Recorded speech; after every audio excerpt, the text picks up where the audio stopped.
Saiv, bakit Kolehiyala? Sino si Kolehiyala?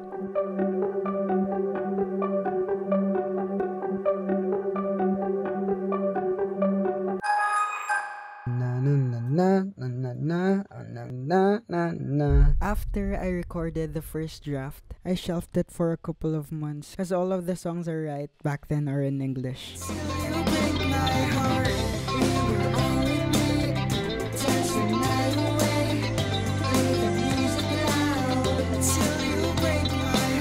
And then, one day, tinawagan ko si James. Pre, kailangan ko ng basis na malupet. Jam tayo.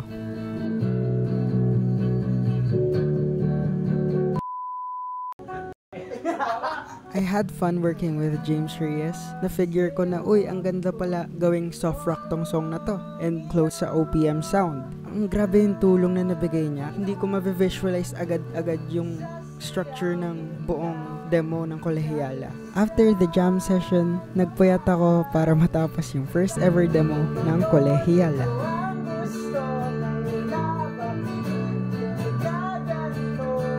Parang vibe kasi siya. Sa akin yan sa'yo. Ayun yung laro.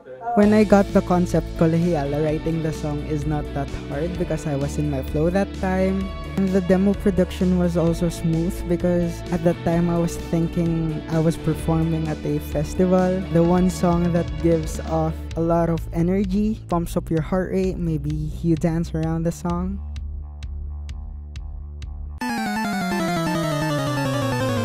Who's that Pokemon?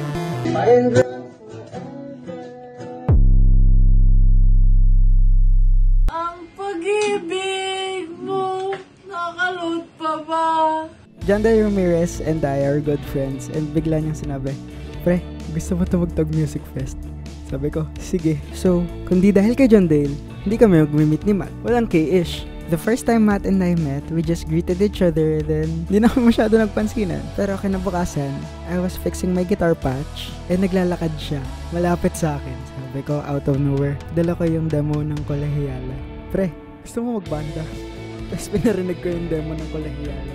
And nagustuhan niya yung drum fill ko. So yun, siya naging drummer, siya yung nag-percussion sa Kolehiyala.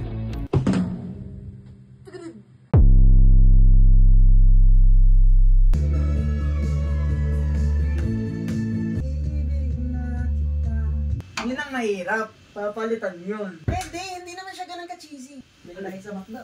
No? BFF Rice. Makadami siya. Ibig sabihin, ang daming syllables niya, di ba? Apo. Pero, mas ma-justify mo yung pudpud man lang linyang isasayaw kita. Kasi kahit pa pudpud dito ay sasabihin kong ayayain pa rin kita. Pwede ganun eh. Di ba? Parang ganun. Pero, So, dapat, pero hindi ganun. Hindi ganun yung words ha. ganda parang pangat siya.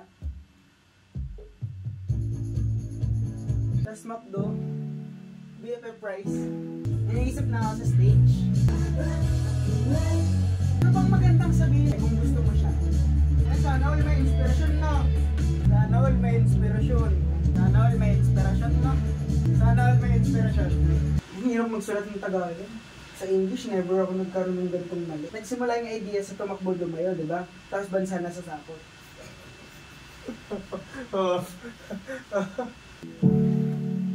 Gusto ko nang may kayakap eh. Hakot sa mixed signals, be. Mumat. Well, the lyrics is for everyone naman. Kaya okay lang. Hindi ko din alam bakit nasabi ko yung pudpud man ang linyang ito. Pudpud man ang linyang isa. I love you.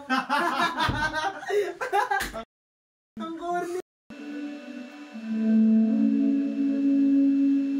Nag-martial ako cabinet. Pwede, no? Siya na lang ulit, please.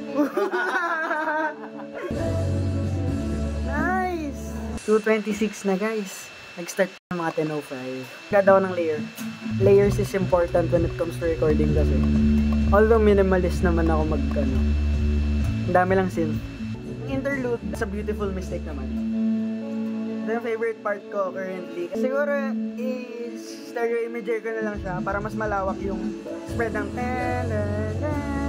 It's almost done. Let's go!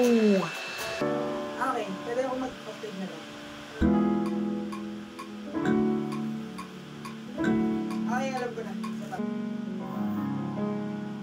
Ilang oras na ata, parang mapapaos na ako. Nakaka-frustrate lang. Pag kinakanta ko naman siya, every gig, okay naman. Na-hit ko yung tamang notes. Dating sa recording, ibang-iba yung pressure siguro. After a couple of struggles sa vocals, tinulungan ako ni Mon Balane and ni Katrina Pili in recording my vocal tracks. Happy release day!